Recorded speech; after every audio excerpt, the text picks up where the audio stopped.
90 రోజుల కోర్సు పూర్తి చేస్తే చాలు 100% ప్లేస్మెంట్ సపోర్ట్ తో సాఫ్ట్వేర్ జాబ్ మీ సొంతం. వెంటనే కోడ్ జ్ఞాన్ డెస్టినేషన్ ని సంప్రదించండి. Welcome to Suman TV. నేను మీ Suman TV Nag. Bollywood star hero Saif Ali Khan అతన్ని కొంతమంది దుండగులు కత్తితో పొడిచినట్లయితే ప్రస్తుతం బ్రేకింగ్ న్యూస్ చూస్తున్నాం మనం. దానికి సంబంధించినటువంటి పూర్తి డీటెయిల్స్ ఏంటి అండ్ ఎవరై ఉంటారు, దేనికి సంబంధించినటువంటిది. ఎందుకంటే దేవరా సినిమా తర్వాత చాలామంది సినిమా ఇండస్ట్రీ నుంచి దేవరా 2 ఎప్పుడు వస్తుంది, బ్లాక్ బాస్టర్ హిట్ కదా, సైఫ్ అలీ ఖాన్ రోల్ ఏ విధంగా ఉండబోతుంది అనుకునేటువంటి దాంట్లో కొంత చర్చనీయాంశంగా మారినటువంటి అంశాలు కూడా చూసాం మనం. అంటే సైఫ్ అలీ ఖాన్ గారికి ఇక్కడ తెలుగులో కూడా అంత ఆదరణ దొరికింది అని చెప్పడంలో ఏమాత్రం సందేహం లేదు. అయితే అటువంటి తరుణంలో ఇటువంటి న్యూస్ వినటం అనేది చాలా పెద్ద షాక్కి గురి చేసిందని చెప్పడంలో ఏమాత్రం సందేహం లేదు.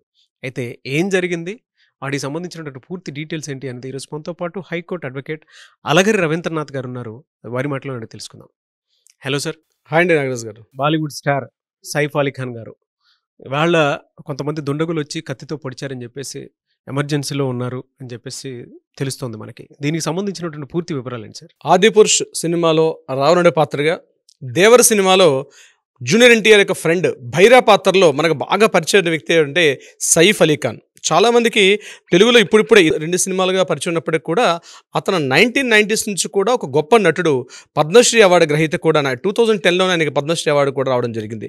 అటువంటి సైఫ్ అలీ ఖాన్ ఈరోజు మార్నింగ్ 2:30 సమయంలో బాంద్రాలో, ముంబైలోని బాంద్రాలోని వెస్ట్ బాంద్రాలో ఆయన ఉన్న నివాసం ఫార్చ్యూన్ హైట్స్లో ఆయన మీద ఒక దుండగుడు అటాక్ చేశాడని, 11th ఫ్లోర్లో ఉన్న ఆయన హౌస్ మీద ఈయన నిద్రిస్తున్న సమయంలో, అంటే పడుకున్న సమయంలో కొంతమంది దుండగులు వచ్చారా, ఒకడు వచ్చాడని పోలీస్ ఇన్వెస్టిగేషన్ తేలవలసింది.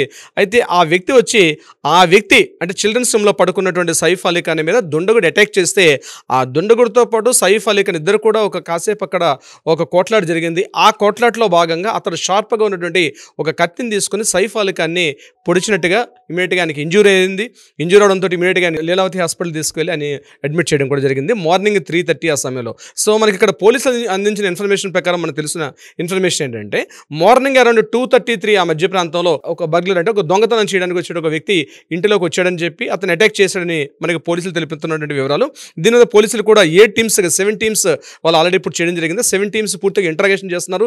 ఇంట్లో పనిచేస్తున్నటువంటి వర్కర్స్ మీద, అదేవిధంగా ఎవరెవరైతే ఇంటికి వచ్చారో, ఏం చేస్తున్నారు, అన్ని విషయాల మీద కూడా పోలీసులు తీవ్రంగా ఇంటరాగేషన్ 7 టీమ్స్గా డివైడ్ చేస్తున్నారు. అయితే ఇప్పుడు మనకు పోలీసులతో పాటు అక్కడ హాస్పిటల్ యాజమాన్యం ఏదైతే మనకి లీలావతి హాస్పిటల్ ఉంటే అక్కడ నీరజ్ ఉత్మాని అని చెప్పి అతను ఇచ్చిన ఇన్ఫర్మేషన్ ప్రకారం ఏంటంటే సైఫ్ అలీ ఖాన్ గారి బాడీ మీద పూర్తిగా తీవ్రంగా 2 గాయాలు చాలా తీవ్రంగా ఉన్నాయి. ఇక మిగిలిన 4 చోట్ల స్వల్ప గాయాలు ఉన్నప్పటికీ కూడా తీవ్రమైన గాయాలు, ఈవెన్ దో స్పైన్ కార్డు కూడా టచ్ చేసినట్టుగా గాయాలు ఉన్నాయని చెప్పి ఇప్పుడు మనకు అందిన తాజా న్యూస్ ఏంటంటే ఆయన బాడీ నుంచి 2 to 3 పీసెస్ ఉన్నట్టు ఒక షార్ప్ ఒక ఎడ్జ్ కూడా ఆయన ఇప్పుడు జస్ట్ సర్జరీ అయింది. ఆ సర్జరీ అవ్వగానే ఇమీడియట్గా ఆయన బాడీ నుంచి కూడా ఆ పార్ట్ని కూడా రిమూవ్ చేశారు. ఆ 2 to 3 ఇంచెస్ ఉన్నట్టు షార్ప్ ఎడ్జ్, బహుశా అదే ఏదైతే షార్ప్ కత్తి అనుకుంటాం, ఆ కత్తి యొక్క మొదల భాగం అనుకుంటాం, అది కూడా శరీరంలో ఉండిపోయింది. అంటే ఎంత షార్ప్గా గుచ్చుంటాడో బహుశా మనకు అర్థం ఉంటుంది. అయితే ఇమీడియట్గా ఆ షార్ప్ పార్ట్ని తీశారు. దీంతో పాటు సర్జరీస్ కూడా అయినాయి. At the same time cosmetic surgeries కూడా అవుతున్నాయి ఆయనకి. అయితే ప్రాణాపాయం అయితే తప్పింది. ఇప్పుడు మనకు అది ఇన్ఫర్మేషన్ ఏంటంటే పోలీసు అంటే హెల్త్ బులెటిన్ రిలీజ్ చేశారు అక్కడ లీలావతి హాస్పిటల్లో.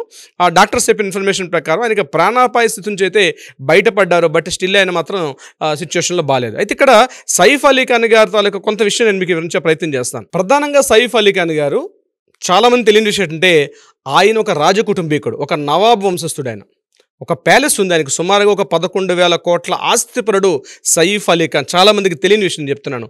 అంటే ఆయన పుట్టుకతోట గోల్డెన్ స్పూన్, ఒక నవాబ్ వంశంలో ఒక రిచ్ పర్సన్ ఆయన పుట్టాడు.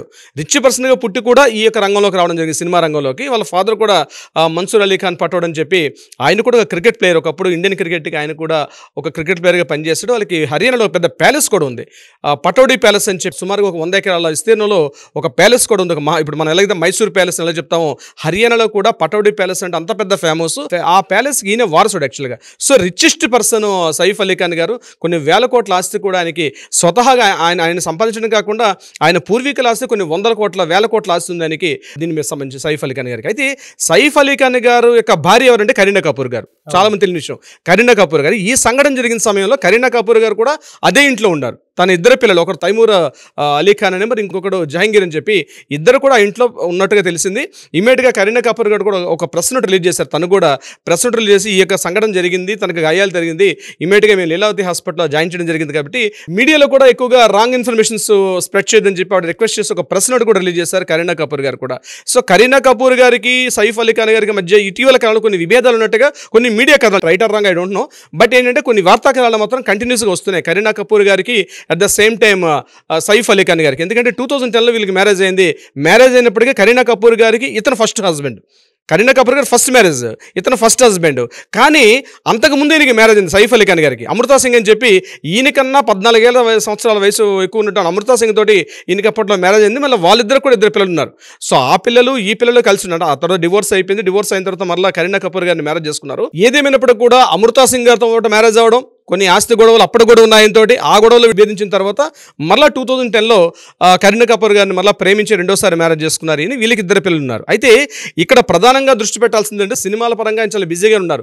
ఇటీవల మనకు వచ్చిన దేవర సినిమాలో కూడా సెకండ్ పార్ట్ 2 కూడా ఆయన ప్రిపేర్ అవుతున్నారు. మీరు ఇంతగా చెప్పినట్టు ప్రోలో చెప్పినట్టుగా స్క్రిప్ట్ వర్క్ మీద కూడా కొంటున్నారు. సో ఇటువంటి సందర్భంలో ఇది కాకుండా మరొక 2 మూవీస్ ఉన్నాయి. ఇది కాకుండా నెట్ఫ్లిక్స్లో ఒక వెబ్ సిరీస్ కూడా ఈయన మీద రెడీగా ఉంది. సో ఈయన బిజీ షెడ్యూల్ ఉన్నప్పుడు కూడా కొంత ఆస్తి తగాదాలు ఉండొచ్చు అనే కోణంలో కూడా కొంతమంది పోలీసులు ఇంట్రాగేషన్ చేస్తున్నారు. ప్రధానంగా ఇంకోటి అంటే ఎవరైనా దొంగ అంటే అన్ఐడెంటిఫైడ్ పర్సన్, అపరిచితుడైన ఒక వ్యక్తి ఇంటిలోకి ధైర్యంగా వచ్చి ఇంటిలోకి ప్రవేశించి 11th ఫ్లోర్లో ఈయన ఉన్నటువంటి హౌస్ మీదకి రావడం అన్నది అంటే కింద సెక్యూరిటీ గార్డ్స్ ఉంటారు, సీసీ కెమెరాస్ ఉంటాయి, ఇంత ఫుటేజ్ ఉన్నప్పుడు కూడా ఒక అగంతకుడు ఎలా రాగలిగాడు అన్న విషయం మాత్రం ఇప్పుడు కూడా సస్పెక్ట్ చేయాల్సి వస్తుంది. ఎందుకంటే మామూలుగా చిన్న అపార్ట్మెంట్ పెట్టుకుంటే సీసీటీవీ ఫుటేజ్ ఉంటాయి.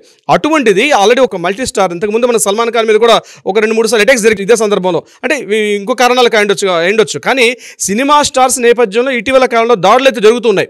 అవి ఆస్తి తగాదాలు కావచ్చు, లేకపోతే ఇతరత్ర ఏ కారణం అయినప్పుడు కూడా అయితే ఇంత పకడ్బందీ వ్యవస్థ, ముఖ్యంగా వెస్ట్ బాంద్రా అనేది చాలా రిచెస్ట్ ఏరియా, చాలా కాస్ట్లీయెస్ట్ ఏరియా. ఇటువంటి సందర్భంలో ఆ రిచెస్ట్ ఏరియాలోకి ఒక అగంతకుడు, అది కూడా సీసీటీవీ ఫుటేజ్ పనిచేస్తున్నాయి, కొన్ని 100 మంది అక్కడ సెక్యూరిటీ గార్డ్స్ పనిచేస్తున్నారు. ఇటువంటి సమయంలో ఆయన 11th ఫ్లోర్కి ఎలా వెళ్ళగలిగాడు, ఆ 11th ఫ్లోర్లో ఈయన ఉన్నటువంటి బెడ్రూమ్ ఎలా తెలుసు ఆయనకి, ఆ బెడ్రూమ్ చిల్డ్రన్స్ రూమ్లో జరిగిందని చెప్తున్నారు. అంటే బెడ్రూమ్ నుంచి మళ్ళీ చిల్డ్రన్స్ రూమ్లోకి వచ్చారు అటాక్ జరిగినప్పుడు. పోలీసు చెప్పిన ఇన్ఫర్మేషన్ అంటే ఈయన బెడ్రూమ్లో పడుకుంటే అక్కడ రావడం జరిగింది. ఆ సౌండ్స్ విని ఆయన లేచిన తర్వాత చిల్డ్రన్స్ రూమ్లో వచ్చారు. చిల్డ్రన్ రూమ్లో ఇద్దరి మధ్య కాస్త వాగ్వివాదం, చాలా తోపులాట, కాస్త ఒకరొకరు కొట్లాడుకున్న పరిస్థితి వచ్చింది. అయితే 11th ఫ్లోర్ వరకు ఈయన ఎలా వెళ్ళడం జరిగింది, ఇది పోలీసు సస్పెక్ట్ చేస్తున్న విషయం.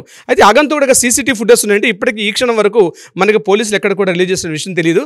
బట్ ఏదేమైనప్పుడు కూడా బయట అనుకున్నట్టుగా ఇది ఎవరు అగంతకుడు తెలియని వ్యక్తులు చేసిన పని అయితే అయిన అవకాశం కూడా లేదు. ఎందుకంటే ఇంత పకడ్బందీగా వచ్చి ఒక పర్సన్ 11th ఫ్లోర్లో ఆయన హౌస్కి అటాక్ చేయడం అనేది ఏదో ప్రీ ప్లాన్ అయి ఉండొచ్చు.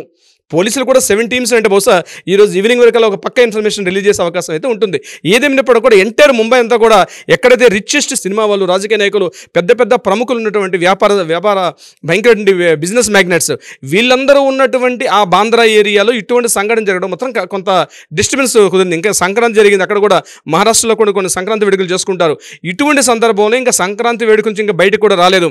ఇటువంటి సందర్భంలో ఎర్లీ అవర్స్ ఇటువంటి సంఘటన జరగడం. అయితే ఒకటి ఏంటంటే మనకి అందిన ఇన్ఫర్మేషన్ హెల్త్ బులెటిన్లో ఇప్పుడు రిలీజ్ చేసిన ప్రకారం సైఫ్ అలీ ఖాన్ గారు కొంత హెల్త్ నుంచి రికవర్ అయ్యారని చెప్తున్నారు. కానీ ఇటువంటి సంఘటన మాత్రం ఎంటైర్ ముంబై వాతావరణానికి ఒక్కసారి ఉలిక్కిపాటు గురి చేసిందనడంలో ఎటువంటి సందేహం లేదు. ముఖ్యంగా సినిమా యాక్టర్స్ చాలా భయపడుతున్నారు. ఈ సంఘటన ముంబై లాంటి పెద్ద మన భారతదేశంలో ఒక పెద్ద వాణిజ్య నగరం, ఇటువంటి నగరంలో ఇటువంటి సంఘటన జరగడం మాత్రం కొంత మాత్రం డిస్టర్బెన్స్ అయితే క్రియేట్ అయింది.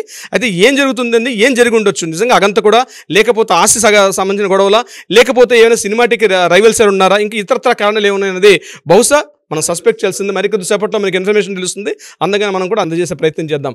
నాగరాజ్ గారు, డెఫినెట్గా అండి, ఎందుకంటే సైఫ్ అలీ ఖాన్ గారి గురించి కనుక మనం సెర్చ్ చేసి కనుక చూసినా చాలా విషయాలు తెలుస్తాయి మనకి. చూద్దాం దీనికి సంబంధించినటువంటి పూర్తి అప్డేట్ ఏ విధంగా ఉంటుంది అనేది మరి కొద్దిసేపట్లో తెలుస్తుంది. కాబట్టి anyways thank you so much Ravindranath garu. Thank you so much Nagaraj గారు.